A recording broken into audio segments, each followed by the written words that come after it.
Hello everyone, I hope that your week has been going good. I hope that during this lockdown that you're able to find peace. It is my prayer that you will find peace in living with Jesus as your friend, brother and Lord. Remember that if you're feeling stressed or depressed due to these lockdowns, that you seek help, good help. Don't try and go it on your own, as there is help available. Now, our promise today comes from Exodus chapter 20, verses 12, which says, "Honour your father and your mother, that your days may be long upon the land which the Lord your God is giving you." This is an important reminder, given that Father's Day is this Sunday. Now, where is the promise? You might be asking, is this just not one of the 10 Commandments? Read it again, and you'll see that the promise is, in fact, is the only one of the 10 Commandments that has a promise. Paul highlights this for us in Ephesians chapter 6, 1-4, when he says, "Children, obey your parents in the Lord, for this is right. Honour your father and mother, which is the first commandment with promise, that it may be well with you and that you may live long upon the earth. And you fathers, do not provoke your children to wrath, but bring them up in the training and admonition of the Lord." Promise actually applies to all Israel in that they will remain in the promised land for as long as they obey the 10 Commandments. It was when the Israelites no longer honoured their parents or their God that they were disposed for a time from their land. But what is it that we can learn from this commandment and the promises that go with it? It seems in the Western world that there is an agenda to divide families, let alone the fact that we're looking at gender-neutral stuff these days. We look at TV advertising and TV shows, and you would think that fathers are absolutely incapable of even looking after themselves, let alone the children, while mothers are presented as goddesses that are always right, and they can never be wrong. There are memes on Facebook that say when a woman has 2 children and a husband, she actually has 3 kids. And there are other memes that are equally degrading of men. Imagine what an impact that has on children when they are constantly bombarded with what can only be called leftist socialist idealism. For children raised in this type of ideology, the consequences will be that there will be a distinct lack of respect for fathers. And I reckon that there'd be a huge fear gained of mothers.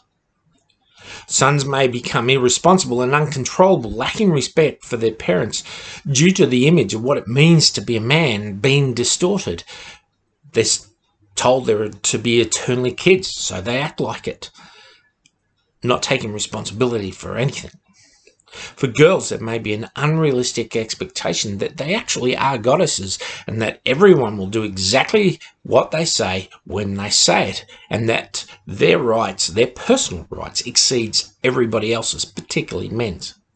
And what we end up with is a society that has a combative relationship style between couples, parents and children, and even amongst work or school colleagues.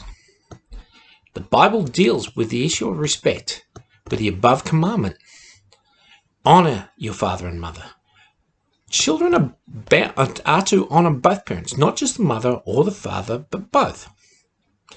But respect or honour is earned, not just expected, and must be modelled to our children.